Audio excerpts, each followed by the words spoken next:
शिक्षकों की नियुक्ति हुई है उनके 7वें पे कमीशन के लाभ और पे लेवल के बारे में चर्चा करेंगे। साथ ही शिक्षकों का जो अपना पक्ष है समान काम के लिए समान वेतन, इस पर बात करेंगे। वहीं सरकार बार बार इसके बारे में क्या जवाब देती है, सरकार का क्या पक्ष है और सरकार जो बार बार जिस गजट की चर्चा करती है 7वें पे कमीशन की, उस पर भी आपको जानकारी देंगे। और साथ ही उस नियमावली की भी जिसके आधार पर सरकार जो है शिक्षकों को पे कमीशन नहीं दे रही है। वहीं शिक्षकों के द्वारा जो है जो कोर्ट केस किया गया है उसको लेकर भी शिक्षकों में जो है आपसी मतभेद है। कुछ शिक्षकों का कहना है कि इसमें 1 to 568 को शामिल नहीं किया गया है, सिर्फ टीजीटी पीजीटी के लिए है। तो इस पर भी बात करेंगे कि क्या इससे सिर्फ टीजीटी पीजीटी को ही लाभ मिलेगा या बिहार के सभी शिक्षकों को लाभ मिलने वाला है। तो वीडियो को पूरा देखिएगा और चैनल पर पहली बार आए हैं तो जल्दी से चैनल को सब्सक्राइब कर दीजिए, वीडियो को लाइक और शेयर कर दीजिए। सबसे पहले आपको एक पोल दिखाते हैं। कल हमने जो है अपने चैनल पर एक पोल करवाया था जिसमें हमने शिक्षकों से पूछा था कि क्या शिक्षकों को 7वें वेतन आयोग का लाभ लेने के लिए कोर्ट केस करना सही है। अब इसमें जो है लगभग 1300 शिक्षकों ने पार्टिसिपेट किया। 73% शिक्षकों का मानना है कि बिल्कुल कोर्ट केस जो किया गया है 7वें वेतन आयोग को लेकर यह सही है। 21% शिक्षकों का कहना है कि नहीं, कोर्ट केस नहीं करना चाहिए और सरकार पर दबाव बनाकर जो है इसका लाभ लेना चाहिए। वहीं 4% शिक्षक यह भी मानते हैं कि ये कोर्ट केस जो है सिर्फ चंदा कमाने का तरीका है। वहीं 2% ऐसे भी शिक्षक हैं जिनका कहना है कि कोर्ट केस से कुछ नहीं मिलेगा। तो ये जो है शिक्षकों की प्रतिक्रिया है, यानी बड़ी संख्या में 73% शिक्षक जो है इसके पक्ष में है। यानी कि ज्यादातर शिक्षक चाहते हैं कि कोर्ट केस हो और शिक्षकों को 7वां वेतन आयोग का लाभ मिलेगा। अब इसके लिए देखिए ये देर आए दुरुस्त आए वाली कहावत है। क्यों? क्योंकि शिक्षकों के द्वारा लगातार जो मैं पिछले बहुत समय से कह रहा था कि शिक्षकों को अब 7वें वेतन आयोग और पे लेवल की मांग करनी चाहिए थी। अब देखिए शिक्षकों ने मांग जो है वो किस चीज को रखा, हमेशा ट्रांसफर को ही रखा। इसी का नतीजा है कि देखिए किसी भी विभाग का अगर ट्रांसफर होता है तो वह विभागीय ट्रांसफर होता है, लेकिन शिक्षकों का जब ट्रांसफर का मुद्दा होता है उसमें जो राज्य का सीएम है उसको भी हस्तक्षेप करना पड़ता है। आपने देखा होगा नवंबर दिसंबर 2024 में जब सक्षमता परीक्षा के बाद विशिष्ट शिक्षकों का जबरन ट्रांसफर हो रहा था तो मुख्यमंत्री नीतीश कुमार तक यह बात गई और मुख्यमंत्री ने खुद मीडिया में आकर जो है बयान भी दिया कि शिक्षकों का जबरन ट्रांसफर नहीं होगा। दूसरी बार फिर अभी कुछ दिन पहले जो है मुख्यमंत्री के द्वारा सभी इंटर डिस्ट्रिक्ट ट्रांसफर के लिए 3-3 जिला देने के लिए हस्तक्षेप किया गया। यानी शिक्षकों ने हमेशा से जिस मुद्दे को उठाया है वो है ट्रांसफर का मुद्दा। इसीलिए जो है मुख्यमंत्री के पास भी जो सबसे ज्यादा मुद्दा गया है शिक्षकों का वो ट्रांसफर को लेकर ही है, जबकि ज्यादातर विभाग में देखने को मिलता है कि ट्रांसफर का मुद्दा वह विभागीय मुद्दा होता है और वेतन को लेकर जो समस्या होती है यह ऊपर तक उठाया जाता है। लेकिन विभाग में जो है शिक्षा विभाग में बिल्कुल इसके विपरीत होता है।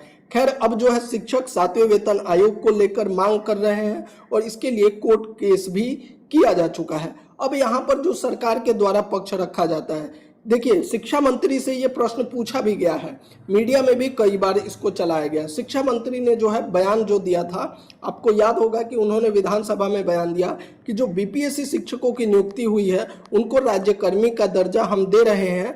रही बात पे लेवल की, तो हम अभी इनको पे लेवल नहीं देंगे। इनको कब पे लेवल देंगे? जब 8वां पे कमीशन का रिकमेंडेशन आ जाएगा। 1 जनवरी 2026 से जो 8वां पे कमीशन ड्यू हो जाएगा तो उसका रिकमेंडेशन आ जाएगा, तब हम जो है शिक्षकों को पे लेवल यानी कि पे कमीशन का लाभ देने के बारे में सोचेंगे। ये भी कंफर्म नहीं किया कि देंगे ही, बोलेंगे तब उस पर विचार किया जाएगा। अभी हम इसलिए नहीं कर सकते कि उन्होंने इस गजट के बारे में बताया कि जब 7वां पे कमीशन लगा 24 में 2017 का ये गजट है, जब यह 7वां पे कमीशन लगा तब जो है शिक्षकों की जो ये नियुक्ति बीपीएससी शिक्षकों की नियुक्ति हुई है उसके बाद हुई है। इसलिए जो है हम इनको 7वां पे कमीशन का लाभ नहीं दे सकते।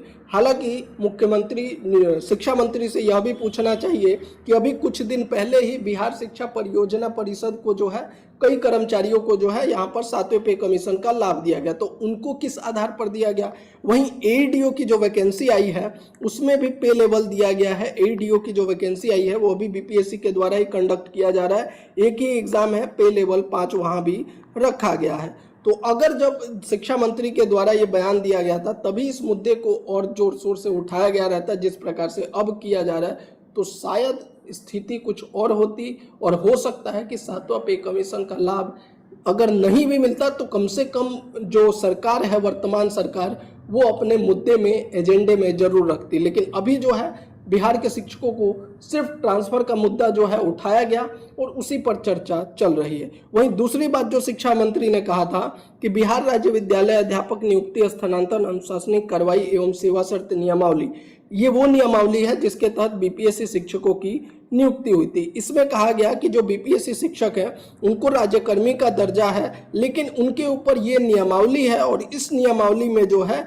फिटमेंट फैक्टर 13 वाला जो है पेमेंट फिटमेंट मैट्रिक्स जो है उसके आधार पर अब जो है ये फिटमेंट फैक्टर ये था जिसमें कि पीआरटी का 25,000, 6 to 8 का 28,000, 31,000 टीजीटी और 32,000 पीजीटी का निर्धारित कर दिया गया। तो सरकार का ये अपना पक्ष था कि हमारा ये पे मैट्रिक्स है, इसी के हिसाब से आप पे ये नियमावली है, तो हम यही आपको पेमेंट करेंगे और जब 8वां पे कमीशन आएगा तब हम इसके ऊपर विचार करेंगे।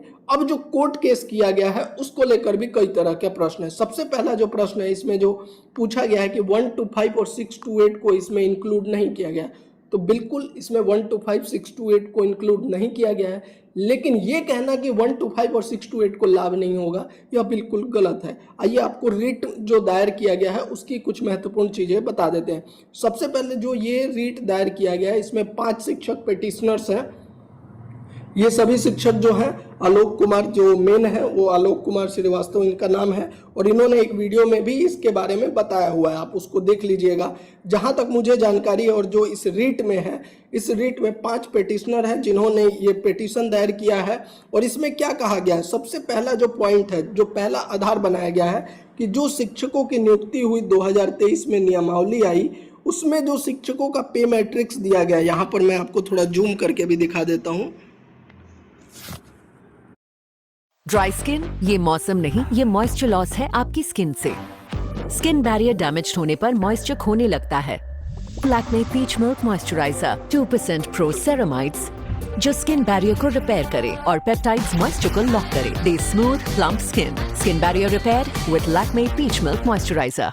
इस तरह से टर्माइट को घर से खत्म करोगे तो रहने ही दो, क्योंकि टर्माइट ऐसे कोनों में रहते हैं जहां ये सब दवाइयां। उसमें कहा गया है कि शिक्षकों का जो ये नियमावली आया था उसमें जो ये पे मैट्रिक्स 13A था, इसमें जो पे मैट्रिक्स दिया गया वो वायलेट करता है आर्टिकल संविधान के अनुच्छेद 14, 16, 21, यानी समान काम समान वेतन, सभी को समान काम के लिए समान वेतन मिलना चाहिए, उसको वायलेट करता है। सबसे पहला पॉइंट जो है यहाँ पर ये रखा गया। दूसरा जो इसमें रखा गया है कि जहाँ पर विवाद भी हो रहा है जिसको लेकर कि यहाँ पर 7th पे कमीशन के रिकमेंडेशन के आधार पर कहा गया है कि टीजीटी के शिक्षकों का यहाँ पर पे लेवल 7, यहाँ पर मैं एक बार दिखा भी देता हूँ, पे लेवल 7 ये रहा सेकेंडरी टीचर के लिए, वहीं सीनियर सेकेंडरी टीचर के लिए पे लेवल 8 की बात कही गई। अब इसी को लेकर कुछ शिक्षकों का कहना है कि यहाँ पर 1 to 5 और 6 to 8 को क्यों नहीं इंक्लूड किया गया। तो देखिए, जो उन शिक्षकों ने पिटिशनर दायर किया है उनका कहना है कि चूंकि 1 to 5 और 6 to 8 के लिए शिक्षक नहीं थे पिटिशन दायर करने के लिए, इसलिए नहीं हो पाया। तो यहाँ पर उन शिक्षकों को ये समझना होगा कि अगर ये, चूंकि इनका केस क्या है, ये इनका केस जो है पे मैट्रिक्स 13A को लेकर है, तो अगर ये कोर्ट जो है डिसीजन देता है इनके पक्ष में, जिन्होंने पिटीशन दायर किया है टीजीटी और पीजीटी वाले शिक्षक, अगर इनके पक्ष में कोर्ट डिसीजन देता है, उसका मतलब ये होगा कि ये पे मैट्रिक्स को जो है बदला जाएगा। और अगर ये पे मैट्रिक्स बदला जाता है तो ऑब्वियसली इसी पे मैट्रिक्स में 1 to 5 और 6 to 8 भी हैं, तो जितने भी 6 to 8 या 1 to 5 के शिक्षक हैं इनको परेशान होने की ज़रूरत नहीं है। अभी भी मैं कहता हूं कि बटने की ज़रूरत नहीं है, आप लोग साथ दीजिए। साथ नहीं दे सकते हैं तो कम से कम इन सब चीज़ों का विरोध और ऊटपटांग बातें कमेंट मत कीजिए, क्योंकि अगर इसमें जो है लाभ होगा टीजीटी पीजीटी का